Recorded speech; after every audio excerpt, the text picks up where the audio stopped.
Hello everyone, and welcome to the Python installation and setup lecture.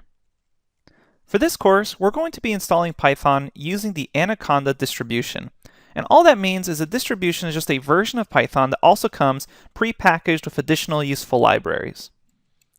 Now the Anaconda distribution is actually quite large, so we're going to be leaving the full download of it as optional. I'll show you the full download site. You can go ahead and just click on the graphical installer if you want, but we're going to be showing you also how to install what's known as Miniconda, which is just a smaller version of Anaconda without so many of the additional packages. That way, if you don't have a lot of space on your computer, you can just download that. Again, if you already have Anaconda or Python on your computer, feel free to just skip this installation lecture, but make sure to watch towards the end where we show how to set up and configure Atom to have a terminal. Okay, let's get started by going to Google in our browser. Alright, here I am in my browser, so go to google.com and then type in Python Anaconda, hit enter, and the very first link should be the continuum.io/downloads page. Click on that. And this will take you to continuum.io/downloads. And here you'll see download Anaconda now, and it has the download links for Windows, Mac, and Linux. If you scroll down here, or just click on these links, it will automatically take you here. But let me zoom in a little bit so we can see this clearly. Here are the download links for Anaconda, which is the Python distribution, for Windows, OS X for Mac, and Linux. Now for this course, we will be using Python 3.6. And we're basically going to require you to use Python 3.6 because Django in future versions is going to be dropping support for Python 2. It's one of the first main libraries to just be completely dropping support for Python 2. They're really pushing towards the future here. So because of that, we will be using Python 3 for this version of the course. Now Python 3 and Python 2 are extremely similar, and I will mention some things as we code along through the course, some key differences between them. But again, they're very similar. But for our future proofing of this course, we're going to be using Python 3. Now, if you're on Windows, all you have to do is download this installer. Remember to choose the correct 64-bit or 32-bit installer, and then just double-click on that executable file and follow the instructions on the screen.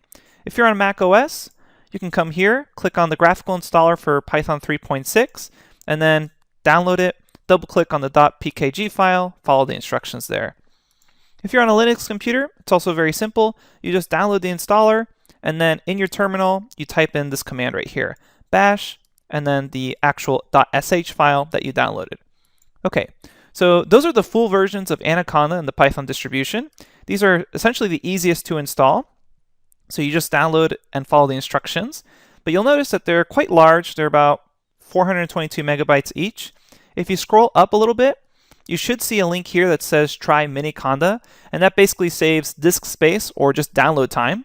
Click on that link, Miniconda, and it will take you to this page where it has the installations for, or the downloads for Miniconda for Windows, Mac OS, and Linux. Now if you're on Windows, it has an executable installer, so again, all you have to do is click on that and then follow the instructions. For Mac OS and Linux, they're both bash installers, which means those are command line installers. If you don't know how to do those or use those, all you have to do is click here on the quick install page for installation instructions. And this has the full installation instructions. If you're on Windows, all you have to do is essentially double click that executable file that you download and follow the instructions on the screen. If you're on Mac OS and haven't actually done a command line install, it's actually also really simple. All you have to do is go to your browser, download the Miniconda installer, and then you will end up downloading this .sh file. Let me zoom in a little bit here so we can see it clearly. So you will download this .sh file, and then what you will do is in your terminal window, and you can just do a spotlight search for the word terminal, and it will bring it up directly into your terminal, wherever you saved this .sh file, put it there, and then what you're going to do is say bash, and then type in right here whatever file you downloaded. And it may not look exactly like this. Here it says latest, but whatever your file is called, just type it there. Then you just close, reopen your terminal window for the changes to take effect. Sometimes you may need to restart your computer for the changes to take effect, but usually just restarting your terminal window will make that happen. And to test your installation, you just enter the command conda list. And if you're on Linux, I assume you've probably done this before, but all you have to do is the exact same thing for Mac, bash, and then the .sh file. All right, if you have any questions on the installation or are having trouble with it, feel free to post to the Q&A forums. A lot of times, some students on older operating systems will have issues with an installation. Maybe you're on Windows 7 and you haven't quite caught up there yet, or maybe you're confused whether you have a 32-bit or 64-bit computer. Any confusion, any questions, feel free to post to the Q&A forums. I'm always happy to help you out and get Python and Anaconda working on your computer. Okay. Now let's hop over to the Atom text editor to show you how you can install a plugin which allows you to have a terminal or command line prompt right in Atom. I'm going to hop over to Atom now. Okay, here I am at the Atom text editor. You may have noticed that as I've been using the Atom text editor, I have a little plus sign here. And if I click on that plus sign, it gives me a terminal where I can type Python and then actually start using Python command prompt directly in my terminal here. So let's quit out of that. What we're going to be doing is showing you how you can install a terminal and install some plugins that will make working with Python with Atom a lot easier. So at the welcome guide, what you can do is click here on install a package and then open installer. If you can't find this welcome guide page, then all you have to do is click here, file, go to settings, which is control comma or command comma, and then click here where it says install. And what you can do with Atom is search for packages that other people have created or that GitHub has created that allow you to add really useful tools for Atom. The first thing you want to do is actually get that terminal. So type terminal, hit enter, and it will search for packages for terminal. And the terminal package we're going to be using for this course is called Platformio-IDE-terminal. So what you will do is you will click the install button for that, and then you may need to refresh or restart Atom for the effect to take place. So you will have a little blue button there. Go ahead and install it. It'll download it from the internet and directly install it. So that's the terminal package we're using, Platformio-IDE-terminal. Once you've installed that, you should be able to click on a plus sign here and then open up a new terminal. The next thing we're going to be doing is searching for Python in packages. And we want a Python package or Python plugin, that actually helps you autocomplete. So there is already built-in Python language support in Atom. You should already have something that looks like this downloaded, but I also like the autocomplete-python package, which helps you autocomplete variables, methods, and functions. Feel free to install that as well. And if you really want to explore the power of Atom packages, search for Django, and a lot of people have made other useful plugins and packages for Django. I've downloaded Atom-Django, and it helps you just build Django apps faster with Python. That's not required, but you can go ahead and explore it. There's also templates, language, Atom support, a lot of packages here and plugins that you can explore.